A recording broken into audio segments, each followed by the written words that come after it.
Connaissez ce Jimmy Hardy? Bienvenue donc sur la chaîne Cycloverne pour une nouvelle vidéo consacrée au prix des jeunes de Cournon, donc en passe cyclisme, mais également je vous ai fait un résumé de la course cadet et de la course 3 junior, également et passe open. Voilà. Donc prix de Cournon, course pour moi vraiment locale, puisque hormis le critérium d'été qui se déroule à 300 mètres de la maison, c'est la course la plus proche de la maison, 2 km de la maison, c'est une des seules courses à laquelle je vais en vélo d'ailleurs. Voilà. Cette année ça a été avancé à 10h, donc le départ. Voilà. Mais bon, ce que je voulais tout de suite vous expliquer, c'est qu'en fait, bon bah, j'avais pas envie de la faire cette course. Même si c'est mon ancien club que j'adore, Pierrot, en fait d'ailleurs c'est Anthony, donc mon ancien directeur sportif qui m'a appelé à l'arrache le jeudi pour courir parce que vous avez passé engagé avec 15 coureurs. Sachant que le jeudi j'avais 140 km de prévu, donc j'en ai fait 132 dans les Combrailles. Donc bon, vous comprendrez, 132 km 3 jours avant de course, les sensations elles étaient aux abonnés absents, gros mal de canne, pas du tout envie de courir, voilà. En fait à l'origine j'avais prévu d'aller rouler avec le CMV, donc avec mon club du Follet, mais bon. Donc on s'est retrouvé sur une course.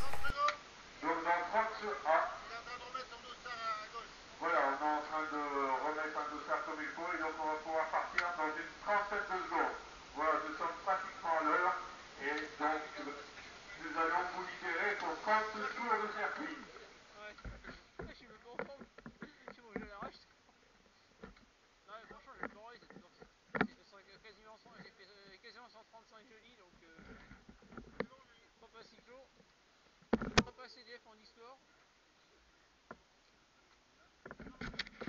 Voilà, donc, eh bien, c'est Richard Dupoisset qui va vous libérer, donc, pour une seule course de circuit. Allez, Richard. Le départ, le temps de discuter un peu avec quelques copains, justement, qui étaient pas au Béda, en fait. Ouais, j'ai un peu discuté avec les copains, comme vous le voyez.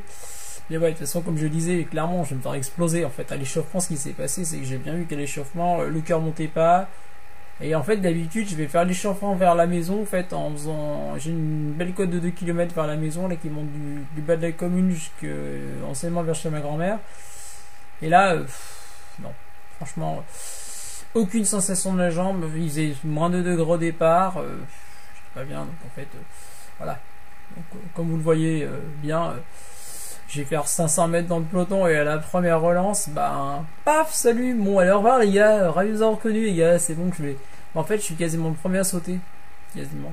Donc, en fait, c'est en plus le problème de ce circuit à Cournon, c'est que c'est vraiment en fait un circuit où en fait c'est hyper court, ça fait 1 km, il y a deux lignes droites de 400 mètres, ça a 4 virages, en fait c'est que de la relance, c'est un énorme roller coaster, donc là, ouais, bah, voilà, ce qui s'est passé, c'est passé, je prends un éclat et d'entrée.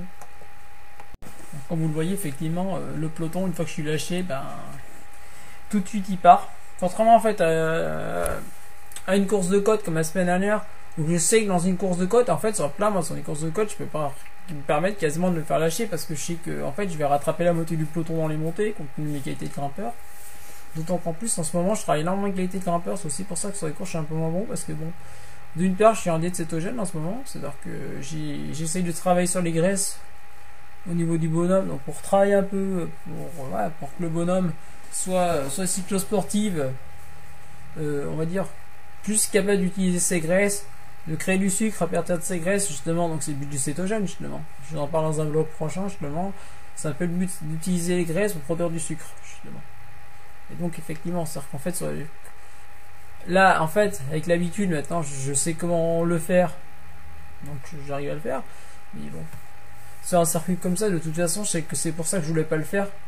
Et je veux plus le faire maintenant Cournon quasiment parce que c'est une course, non seulement vous allez le voir un peu plus tard, ça se vautre quasiment chaque année. Et là on a une chute.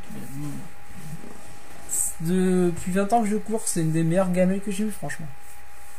Donc voilà, mais je me spoil pas trop, mais voilà. Mais en fait, effectivement, c'est un circuit où j'ai jamais été à l'aise en fait. J'ai jamais été à l'aise ce circuit. Depuis que j'ai commencé, j'ai jamais été à l'aise. J'ai juste en 2008 réussi à faire la moitié de la course échapper en solitaire devant le peloton.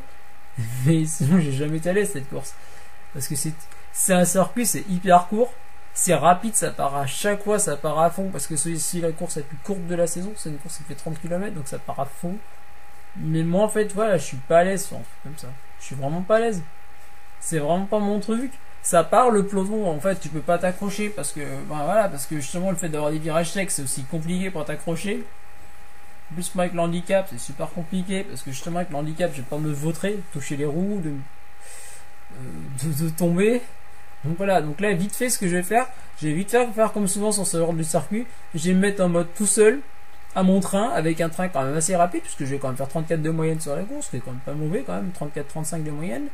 C'est pas les 38 km/h de 2019. En 2019, j'ai sauté, j'ai pris 11 tours, j'ai fait 39 km/h. Voilà, tout seul. Quasiment. Mais là, non. Là, tout simplement, c'était juste pas possible, en fait. C'était donc juste tout à fait pas possible de faire quelque chose. Et ben voilà. Donc, on s'est résigné à rouler seul. On a roulé solo un peu après quelques...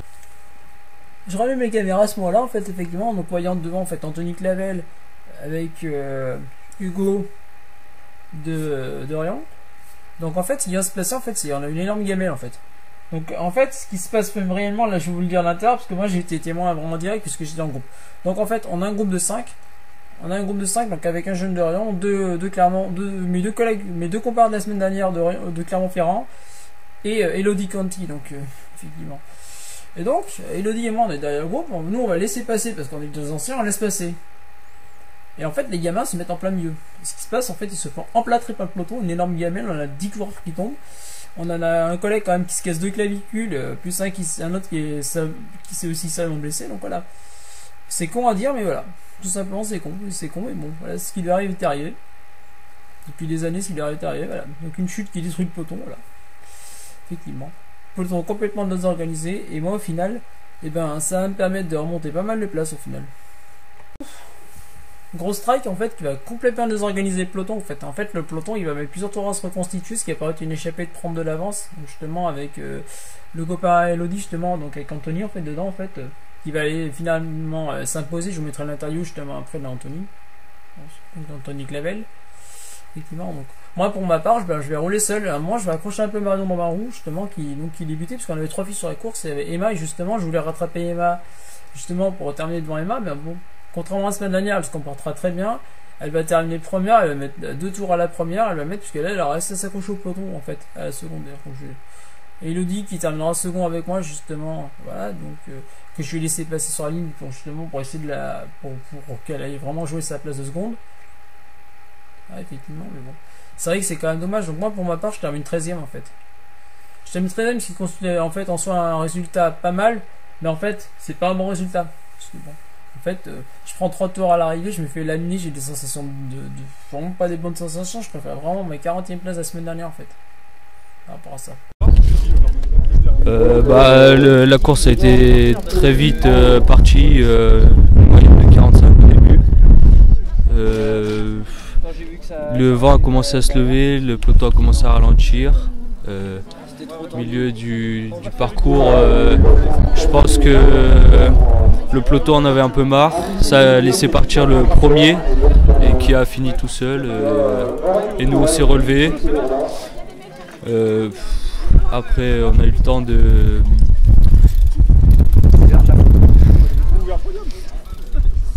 Comment dire? On a eu le temps de se reposer un peu et sur les 2 derniers tours mal placés et ça ralentit dans la côte, dernière côte, et je suis remonté en face, quelqu'un a attaqué dans la roue, j'ai réussi à finir deuxième. Belle course, belle moyenne de 40. Voilà. C'était donc en fait l'après-midi, donc je suis retourné sur la course, donc environ 75 cadets qui s'affrontaient donc pour l'ouverture de la saison cadet en fait, tout simplement. Ah, donc toujours le même circuit en fait. Donc ici on a en fait une course qui va être animée, mais en fait du fait du vent en fait. Ce qui va se passer c'est la course cadet du fait du vent en fait, c'est qu'il va prendre. On va avoir une échappée qui va se détacher, puis qui va être repris, qui va se détacher, ça va attaquer toute la course, ça va attendre vraiment la fin de la course pour se décanter en fait. Mais comme vous le voyez en fait effectivement, on a un peloton quand même qui est assez groupé quand même, vous voyez, puis surtout ce qui est souvent le cas chez les cadets, un peloton qui est très disparate du fait des gabarits en fait, entre notamment les féminines également, qui courent avec pas mal de féminines qui courent avec eux, notamment il y avait Anouk, il y avait Adriana Torres qui court avec eux notamment. Ah, donc il y a quand même des filles quand même de bon niveau comme quoi avec eux. Il n'y a pas de course féminine cette année en fait. Du fait de leur concurrence d'autres épreuves, il n'y a pas de course féminine. Et ouais, en fait le peloton était vachement détaché en fait.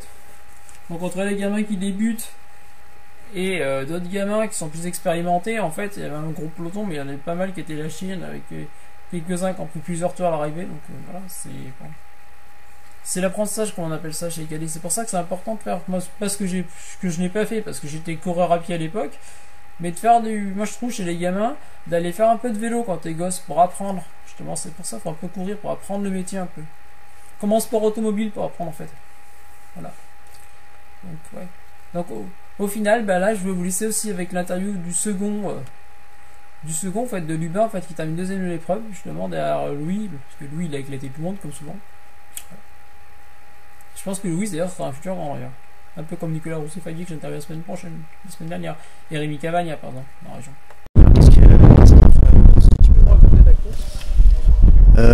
Ouais, donc la course pour moi c'est assez bien passé. Très vite on s'est retrouvé en échappée à 6, dont 3 de Cournon d'Auvergne. Visiblement ils se souvenaient de moi l'année d'avant, notamment Anthony, celui qui avait gagné l'année d'avant. Ils se sont donné des instructions, ils ont pris les tours de rôle et après les échappées. J'ai dû aller chercher tout le monde. C'était compliqué jusqu'à un moment où on a eu une chute. Je prends un gros écart parce que je me retrouve dans la chute, je tombe pas, je repars en petit plateau parce que on passe pas. Et avec 2 autres gars, on a réussi à rentrer sur ceux qui étaient partis devant. Et du coup, quelques tentatives d'échapper encore pendant les 2-3 derniers tours, et on se retrouve dans le dernier tour où là je prends les devants et je fais la petite descente et je donne tout après le virage jusqu'au bout et je gagne. C'est beau résumé, non? Petit Blanchet, tu l'as pas vu? Ouais, Thierry, je sais pas. Il est où? T'as pas vu? Il est un peu dans le Thierry, il est. Comme une course qui aura beaucoup de mal à se décanter en fait. Faut qu'il rentre ses clés là. Ici, par contre, ce qui est marrant, c'est qu'à la fin, on aura vraiment une grosse gamelle. Dans le dernier tour, on aura une grosse gamelle. En fait, on verra en fait, avant ça, en fait, ça sera une course donc, qui sera plus une course donc, avec une élimination par l'arrière. En fait. Ouais, 170. Non pas du fait du circuit. C'est un circuit justement, on a souvent une élimination par l'arrière pour les coureurs qui sont moins bien préparés et qui sont comme moi, un petit gabarit. Qui sont grimpeurs, qui sont pas allés sur le genre de circuit où ça relance tout le temps. Qui sont mal remis. Viens, Guéguette, allez! Ici, ça va être pourquoi? Parce que tout simplement, en fait, on aura le vent de dos dans le vent principal, le vent de face dans la ligne droite opposée. Donc, le peloton, il va s'écrémer peu à peu. Il va s'écrémer, notamment les féminines qui vont avoir un peu mal à tenir, notamment ici. À part Sophie qui va Sophie qui s'accrochera. Il y a un concours de kékette géant, tout simplement. Allez, Axel! Parce que c'est ce régional. C'est vrai que. Après, donc, ici, ce qui est spécial, c'est justement, on va avoir une nouvelle histoire qui va ici, justement, jouer un gros rôle, puisque le club d'histoire ici, il y aura un tour de rôle attaqué, donc notamment Arnaud Lavigne, Nicolas Couillard, Arnaud Lavigne, Antoine Vaudal, notamment, qui vont pas mal attaquer sur les juniors, donc, qui vont pas mal attaquer, qui va pas mal, justement, obligé de hyper notamment je crois mon second club, donc c'est dans le CLV, justement avec Gaëtan on va pas mal rouler, eux ils vont bien s'organiser, ce qui est bien, c'est ils avaient les frères en début de saison, et là franchement ils sont en train de performer, c'est une bonne équipe. Ils ont bien fait, franchement ils ont bien fait, moi je l'ai vu c'était hier entraînement.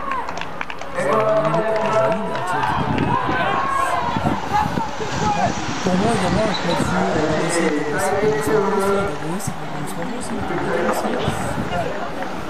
et finalement, ça va se décider dans les tout derniers tours. Ouais, c'est bon encore, on n'a pas par terre. Il y a 3-4 coureurs qui est débarqué là, qui va être repris. Et ici, donc, 2 coureurs du Nuance Sprint Evolution vont attaquer. Et donc, ce sera au final l'anglais Jack Parrish qui va gagner ce verre. C'est la première victoire étrangère pour nous. C'était la course junior. On va la course junior. C'était donc, vous avez vu donc le résumé de la course de Cournon, donc la course de ma commune, puisque effectivement je suis domicilié à Cournon d'Auvergne, même si je cours pour QC depuis 2015, fin 2015, et en FFC et pour les martres de verre depuis 2019, après avoir couru pendant 17 ans au cycle de Cournon, effectivement. Voilà. Donc, effectivement, voilà. Donc, comme vous avez vu, nul n'est prophète en son pays. De toute façon, moi, j'ai jamais été prophète ici parce que c'est tout, comme je vous ai expliqué, typiquement pas du tout mon type de circuit. Donc, c'était Lionel de la chaîne Cycle Auvergne. Pensez à mettre un petit like si ça vous intéresse. C'est le type de format où je peux faire un résumé de course ensuite l'après-midi. À mettre un pouce, éventuellement un petit pouce bleu, c'est toujours sympa, un petit pouce bleu. Ou alors, n'hésitez pas à partager non plus, ou à commenter. Donc c'était Lionel de la chaîne Cycle Auvergne. Au revoir et bonne soirée.